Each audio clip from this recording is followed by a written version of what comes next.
The actual most harmful lie, or most deceptive, harmful deception on clown tube fitness and in the bodybuilding world today is that these big behemoths, these huge muscular monstrosities are healthy, that those guys are healthy, that they don't have health issues, like major health issues. And you don't have to believe me. I don't have a horse in the race to tell you a bullshit story. But if your justification for crying and whining about who's natty and who's not natty and all this shit, right? If your justification is for that is that you're afraid the children's are going to get the wrong impression and have unrealistic expectations, and they're going to be so disappointed with their participation trophy, but not their most massive trophy, when they can't achieve or acquire that kind of physique because people aren't telling them how much stuff they really have to take. They're lying. They're lying, right? Is that really more harmful than the reality that these huge guys, man, these gigantic mass monsters that you see on stage shredded to the bone, or in their opinion, they're shredded to the bone, I guess. What qualifies as shredded today? That these freaks are healthy. And they may not come out and tell you that they're healthy. Maybe they're not coming out and telling you that, but the entire insinuation is that they're healthy guys. It's what they're not telling you. And that is that a lot of these guys are in poor health. A lot of these guys have already had life-threatening scares, and they just pick up and continue forward. They keep marching onward, And there's a number of reasons for that. A lot of that is because they feel they have so much invested already. And then there is an element of just that I don't care mentality exists. They just really don't care. Don't care, what happens later on, living for today. Living for today at the cost of tomorrow. Doesn't matter, they don't care. So I'm not talking about, anecdotal evidence. I'm not talking about, this is my opinion from what I've observed. I'm talking about cases of individuals that I have seen collapsed, rushed to the hospital, in liver failure, and then, I don't know what happens, but next thing you know, it's like, oh, let's just forget about that. And they're right back. They look the same. It's never mentioned. They're not on Instagram talking about it. They're not making videos talking about it. They're not on interviews talking about it. And you're none the wiser. And certain guys, all right, let me give you specifics. One guy in particular, he's one of the biggest guys. He's been one of the biggest guys for a long time. Just a totally freaky physique, crazy looking physique. And he's been huge quite a while now, quite a while. Very highly sought after guest poser. Well, he was hired to guest pose in a show, where one of my best friends, one of my training partners, was working or serving in some kind of official capacity at this show. And when they went to look for this guy, he just seemed to have disappeared. They went to the bathroom, check on him, see if he's in there, because he looked everywhere else. And lo and behold, there he was, passed out on the bathroom floor, on the filthy, dirty bathroom floor, passed out. Passed out, looking huge in a stringer tank top and all this bullshit, but passed out on the floor. So of course they rush over to him, they get everybody involved. They call 911, lift his eyelid up and look at his eyes, and there's no whites anymore in his eyes. It looks almost of a shade of brown. It's such a dark yellow, it looks brown. So that's a guy that has serious liver problems, Now, a normal person with a normal psychology about them would slam on the brakes, cease and desist, try to regain their health and get their health back in order, do whatever they could to maybe fix the situation. That would be enough to scare the living shit or scare sense into a normal person. But this individual, nope. Now, what has he done since then? I don't know. Is he ready to drop dead anytime? I don't know. It wouldn't surprise me. But he's still out there. You don't see him as much as you used to see him, but you do see him regularly. Another time, another guy. And this guy, I hung out with this dude.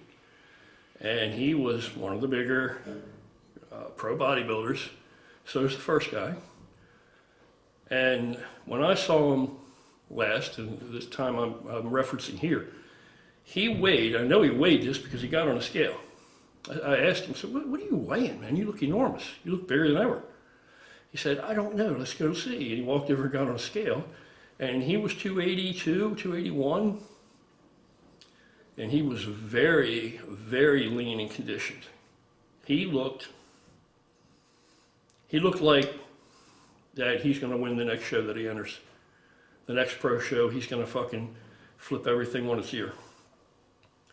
But the whole time that all of us were out, moving around town, everything else, where we were, between the hotel and running around to the gym and elsewhere, he would have attacks where he had to stop. You had to pull over, and he had to be able to get out immediately and get into the back of his bag, get into the luggage area, and get his bag, open it up and take a spoon and just start chugging down peanut butter, big, huge spoonfuls of peanut butter, because it was the only thing that would stop his acid reflux. Just bile and acid just belching up. I'm talking about in his sleep, a little bit of acid reflux, he's laying on the side of his stomach and get some acid reflux. No, I'm talking about just day in and out, just regular on the regular. And his thing was, and I don't know what all else, but I know he liked Integral so much he just ate them throughout the day. And he looked ridiculous. You know, absolutely. When these young guys see either one of these dudes, they're thinking, Jesus, man, I wish the fuck I could look like that. But you don't know the flip side of that coin. You don't know what price these guys are paying. And oddly enough, this guy, I haven't heard, you know, he was making a strong run. You know, after he'd been a pro a while, he was making a strong run at that moment. And you know what? He didn't really, that actually didn't manifest into, or didn't come into fruition for him to take that physique that he had built and really get out and turn things upside down on stage with that, because pretty obviously it had to have been some kind of a health derailment.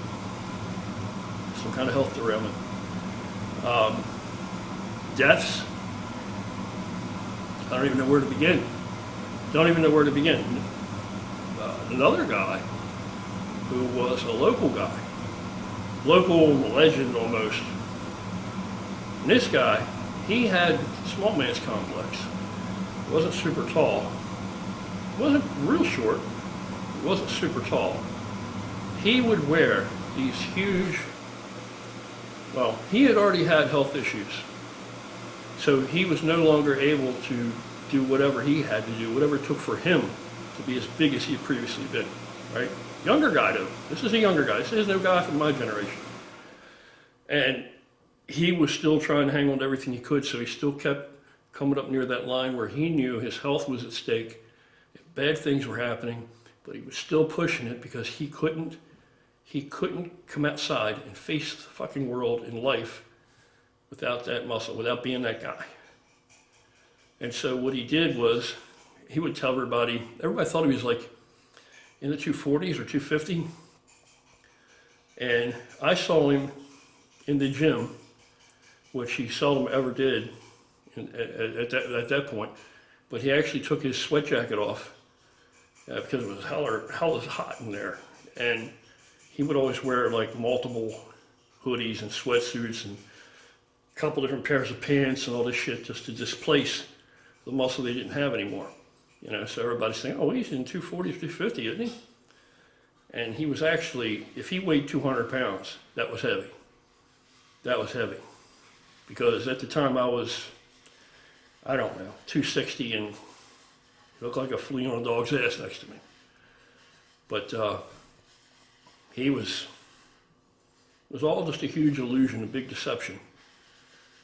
But he was on so much shit that he just had that drug look to him. He just had that drug look. Wasn't huge, like a lot of these other guys, these amateurs, these dudes just you see on YouTube and this and that. They're not huge, these guys that are just, but they're overdoing it. The ones that are telling you how much gear you need, all this shit, that's what they need for whatever reason. It could be a cornucopia of reasons and shortcomings in all other areas besides the gear. But they think that it's just all about more gear. They could have some kind of uptick problem or down regulation of receptors, or they could have who knows what.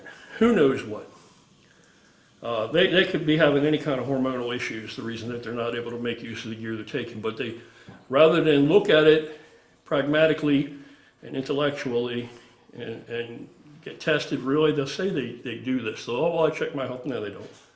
Not really. But rather than really have it looked at and figure out what's going on, they just think the answer is keep taking more, and then they relay that to you. Everybody's lying. They can't get big on that. You need this much, blah, blah, blah. Right? And they all have that look, that drug look. And it's like an illusion. When they're in a tank top or something like that, or no shirt, they look pure distracted by the conditioning, or by the illusion of conditioning from that drugged up look, because their hematocrit's through the ceiling. That's why they're so fucking full. How do you think they get that full? Yeah, sure, a lot of it's glycogen load, but I'll tell you from experience in the old days, we wanted that hematocrit up, and it wasn't a secret. It wasn't a secret. That's completely unhealthy, causes all kind of problems, possibility of stroke, blood clots, all kind of things when your blood gets thick like that, you crank a hematocrit up, right? So everybody knows that now, but back in the day, that wasn't like a commonly known thing, and people really didn't talk about it. But we knew, and that was our goal, to get that hematocrit up as quickly as possible when we started a real cycle, because then we're going to be huge and full, you know, skin looking like it's ready to burst. And you might get away with running things a little heavy when you're young for a little while, if you're healthy in all other regards. But don't just take for granted that you are. But if you don't know when to stop, and as in this fella's case, this amateur guy that was the local legend that everybody thought was bigger than he was because he wore a dozen fucking tracksuits on top of one another, he couldn't stop. And he always thought it was more drugs. And he always thought that I had to have been on a garbage can full of drugs all mixed up together, you know. So he kept taking more and more, and next thing you know, he ended up, what all happened to that guy? I don't know if his liver and his heart, both. He ended up totally fucked up. One or the other almost took him out. And he had to be rushed to the hospital, emergency surgery. I think it was the heart. And that's when they discovered his liver was fucked too. Liver was fucked too. And he walked around with a stent or drain, had a drain sticking out of his chest. And the next time I saw him, he was weighing, looked like maybe he weighed 140 pounds if he weighed that. If he weighed that. And I don't even know if he's still alive today. But if he is, I sure hope that that was enough, that he's not, you know, still taking shit. If he's still taking shit, he's probably already in the ground. But there's just tons of cases like this. Tons of cases like this. You have guys on here on these YouTube channels that hold a position where they're looked at as some kind of knowledgeable personality. There's some kind of high authority on gear, and, all these peripheral drugs and all this stuff. And then it'll be a guy that has a fucking bad heart, that he's fucked his heart up already from it. And he's still giving you advice, and you're still clicking on it, and you're still watching it. So there's no more talking about it. Rather than make a video, this is what I did to myself, let this be a warning to the wise, rather than come out, any of these guys to actually come out, especially these pros. And the reason that they don't is because they can't get off the wheel. They want to stay, they're so wrapped up in that, they feel they have literally nothing else, nothing. And they can't let it go. They can't let it go, so they're willing to die. But they should share that with you. I think that's a whole lot more dangerous and reckless than worrying about who's natty and who's not natty.